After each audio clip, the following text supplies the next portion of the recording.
Irish lamb stew, you will need 1/3 pound smoked bacon cut into cubes, 2 pounds lamb roast or beef roast cut into cubes, 1/4 cup flour, 24 ounces vegetable stock, 3 tablespoons tomato paste, 3 large carrots and 3 medium parsnips or 2 large, all cut into 1-inch pieces, 1 large onion, largely chopped, 5 golden potatoes, chopped and peeled, 3 cloves of garlic, minced or pressed, 5 sprigs of thyme, stems removed, 2 dried bay leaves, 1 teaspoon dried parsley, 3 ounces pearl barley, 1 leek sliced thinly, 1 tablespoon apple cider vinegar, salt and pepper to taste. Welcome to the Let's Make Food from Food Kitchen. Happy St. Patrick's Day if you're watching this for St. Patrick's Day. If not, thanks for making some Irish stew. So that's what we're making, Irish stew. Now typically this is made with mutton, but I don't have access to mutton where I'm at right now, so I'm going to just use leg of lamb roast. If you don't like lamb, it's okay. You can use beef. Just use a nice beef roast, kind of lean. And I've got it chopped up into 1-inch cubes. I tried to prep everything as much as I could for you. So the first thing we're going to do is heat up our pan, and we're going to cook our bacon. This is just hickory smoked bacon from the butcher, not a big deal. It's sliced a little thinner than I usually get from them, but try to get the thicker slice if you can. It'll hold up a little better. So I'm going to take you through all the prep of everything we need to do. You can do this the night before in terms of cutting up your vegetables, cutting up your meat, getting everything ready to go so that in the morning you can throw everything into the crock pot and get out the door on time to work if that's what you need to do. You can even cut your potatoes and your carrots and stuff. Just put them in a little bit of water so they don't turn brown. It's the oxygen that makes them turn brown. So I encourage you, if you've got the time in the evening and not in the morning, get it all ready to go to throw in your crock pot.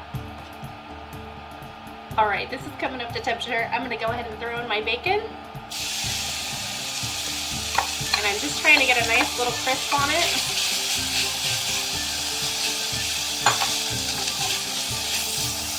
And I didn't even use any oil in the pan because the bacon's got plenty of grease on its own.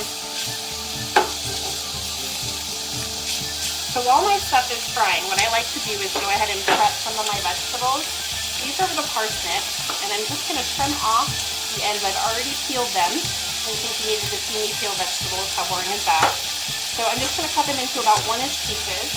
And then when it gets to the thicker part, I'm going to go ahead and slice it lengthwise so that I can be consistent. You want your vegetables to cook pretty evenly. Parsnips are fairly tough. Compared to carrots, they're a little bit harder. For some reason, I struggle to talk and chop at the same time, and I don't understand why. Okay, so these pieces are a little big. I'm going to go ahead and cut them one more time so that our sizes are about uniform. So as I chop my vegetables, I'm just going to go ahead and stick them right into my crock pot. I'm going to chuck on my bacon and get that stirred up.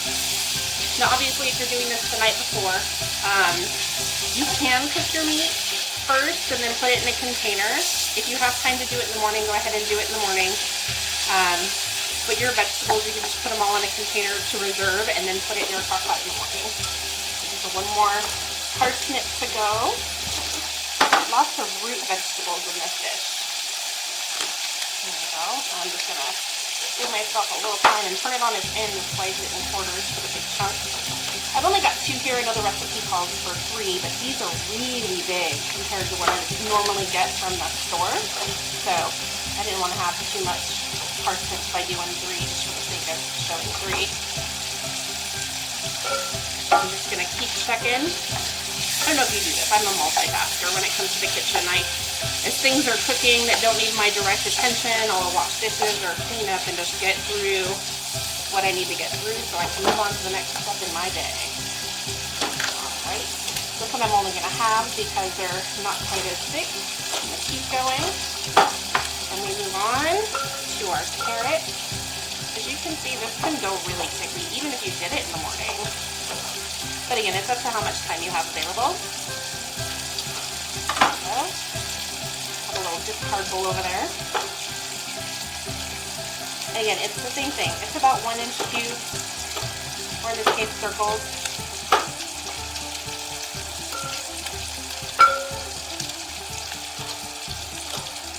The bacon's coming along nicely. I think I'm going to cut that one more time. kind of on that border of being too long, and now it's probably too small, but whatever.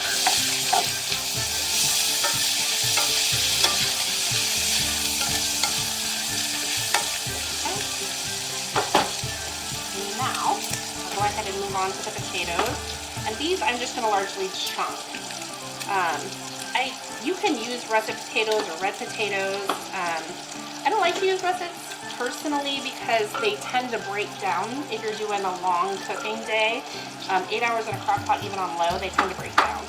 Your Yukon Golds, things like that, your waxy potatoes tend to stand up better to that. And so I typically use the Yukon Golds. The reds would work perfectly fine. Use what you have on hand. If you're going to do russets, one of the things you can do if you have more flexibility in your day is add them maybe halfway through the cooking point instead of at the beginning, so they don't cook as long and they wouldn't have as much time to break down. Got a couple more potatoes left, and our meat, our bacon I should say, is almost finished frying. So it up just a little bit here.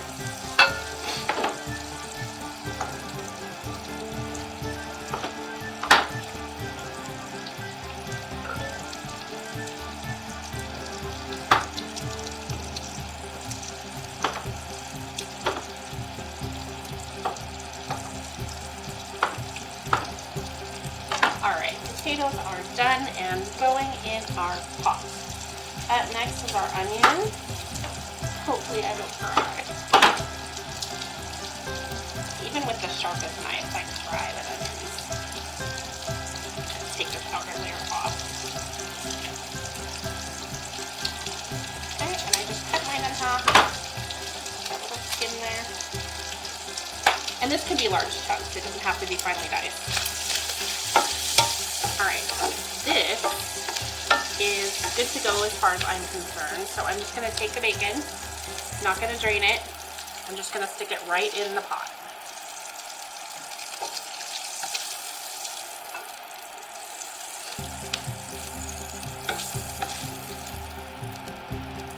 Okay. That is good to go. Now, I'm going to leave my bacon grease in there.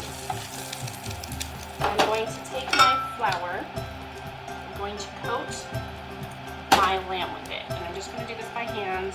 I want to get all the little pieces coated, and this will help thicken up your stew and crisp it up as well. And just pour it on in there. And I'm not going to dump the rest of the flour that's in there. You can sprinkle a little on there if you see some spots that didn't quite get put in there, but I don't want it to become like gooey, so I'm just going to do it that way. All right. Alright, I'm going to finish up my onions while that cooks. Into my large chunks. Into the pot it goes.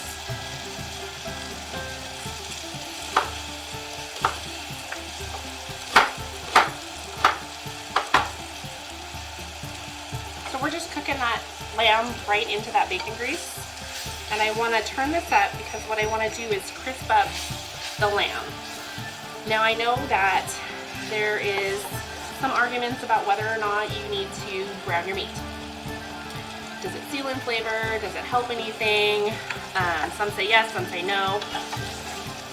I like the flavor that you get from crisping it up. I don't really have an opinion in terms of does it seal in flavor or juices or not. But I do like the flavor that you get from the crisping and then deglazing the pan and putting it in. If you don't have time to do this step, just fry up your bacon, throw it in there, throw your meat in without browning it. It's entirely up to you, and it's fine to do it either way. Your stew's gonna be beautiful. This is your stew, so make it however you want. Alright, we'll let that continue to cook.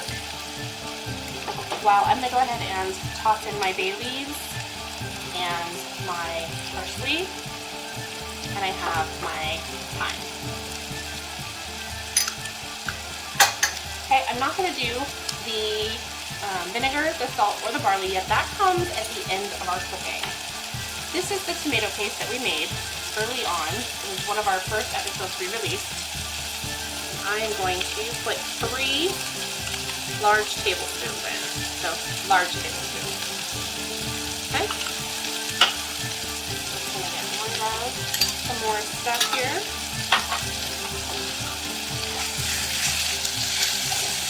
Okay. Starting to crisp up nicely.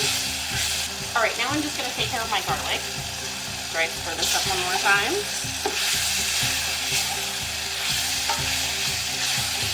And you might notice the flour sticking to the bottom of the pan. That's fine. We're going to deglaze it with our vegetable broth. I'm going to put the link to the recipe for the tomato paste, the vinegar, and the vegetable broth down below in the description.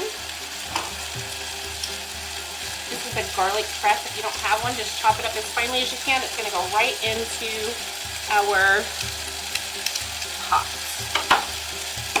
Oops. There we go. I like to go generous with garlic. I'm a fan in this house.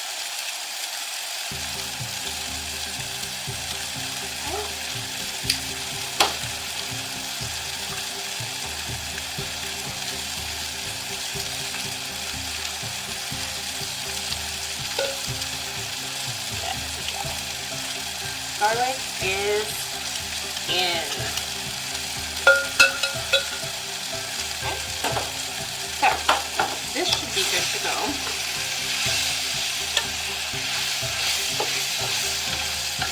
So I'm going to go ahead and put my lamb into my pot. Just pick it up and flip it. There we go.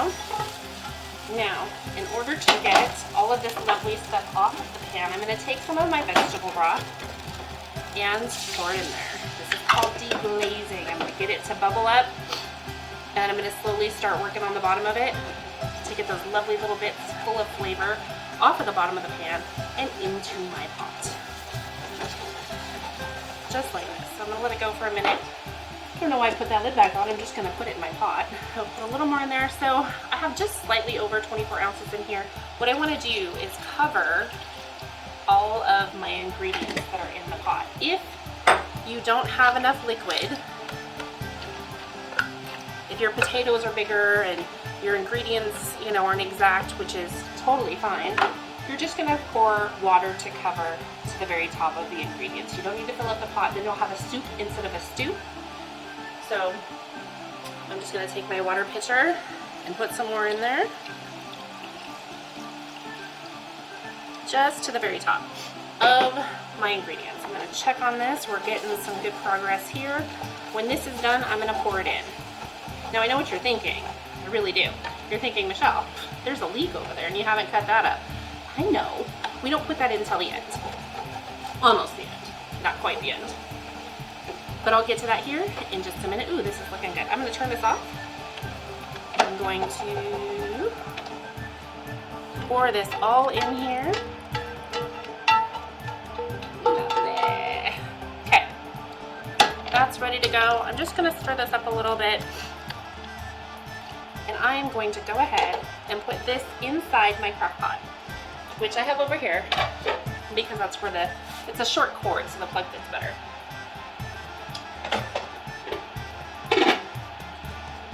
All right, that's taken care of. I put it on high for my purposes. If you're going to cook it on high, cook it for 4 hours. If you're going to cook it on low, you can do it for 6 to 8 hours. Again, be mindful of the type of potato you use. If you can throw them in later, go ahead.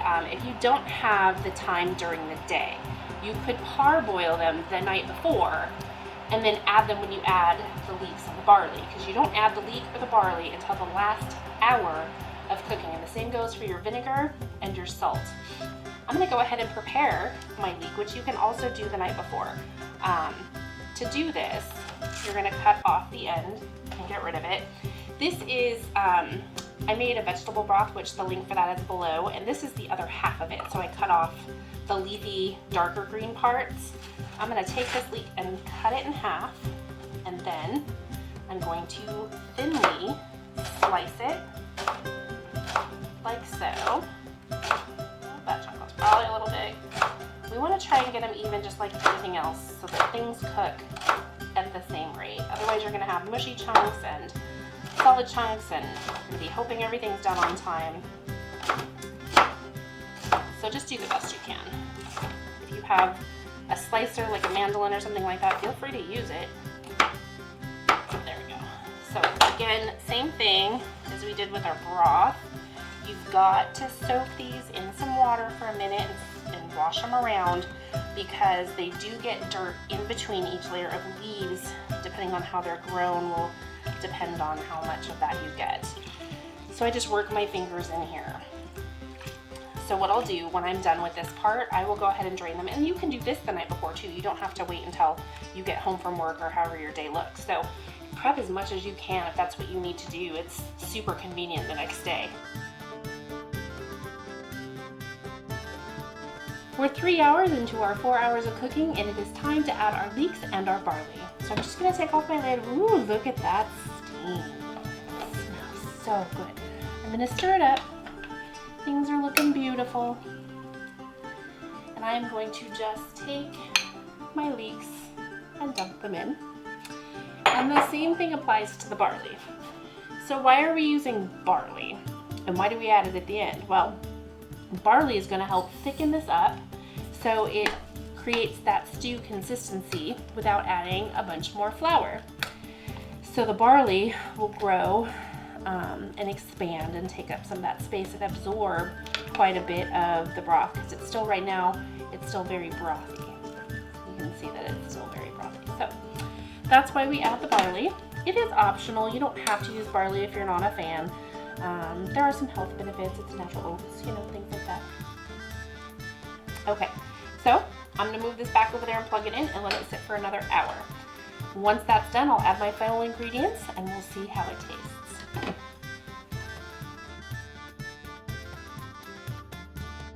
And we're ready to wrap up the final stages of our Irish stew. I'm going to take my lid back off. Beautiful steam. So what I'm going to do is stir it up again. My broth has gotten a little thicker.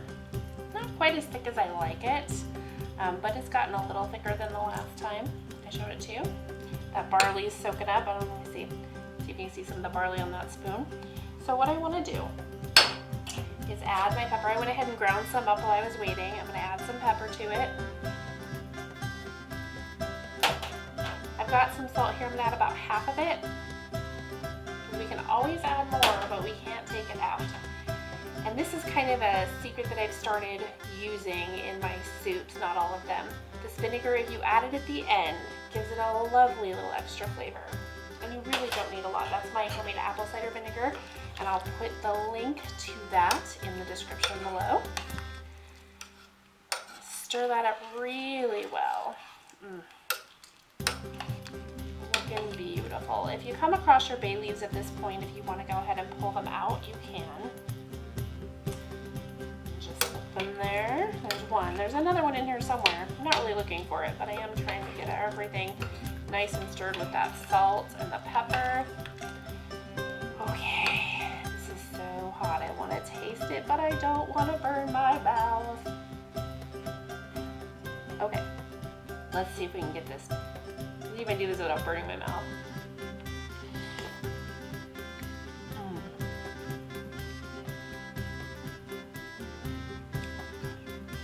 That lamb is so tender, but you must start with more salt. There we go, put some more salt in there. We're gonna stir it up. And I think I can actually use about another tablespoon of vinegar. So I'm gonna stir this up. I'm gonna grab that vinegar and put it in there real quick. I'm just gonna use this, and I'm gonna put about half in there, so that'll be about a tablespoon. And that should be good.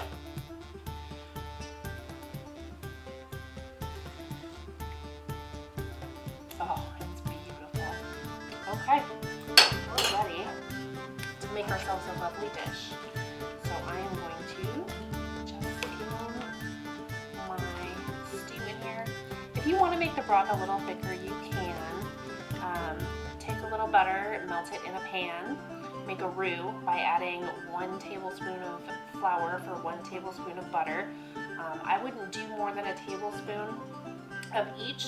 Heat it up in the pan, stir it together until it makes something that resembles a paste. Put it in your stew and let it cook down. It will add some time, and I think this is thinner than I had expected because I added more broth and I forgot to account for that ratio. So here is our beautiful stew. And then of course we have the lovely Irish soda bread that I made, and I will put the link to that video down below in the description as well. So I'm just going to take a little piece and cut it off. Set it on my plate. I wanted to talk a minute about the flavor of your stew and ways that you can do variations. You can add red wine. You can add a stout beer. If you decide to use those variations, I have put the directions on how to make those adjustments down below in the description. If you enjoyed today's episode, please click the like button. If you enjoy this sort of content, please consider subscribing to our channel. For recipe and directions, please see the description below. If there's something you'd like to see us make, please tell us what it is and I'll take a look and see. From our kitchen to yours, let's make food from food.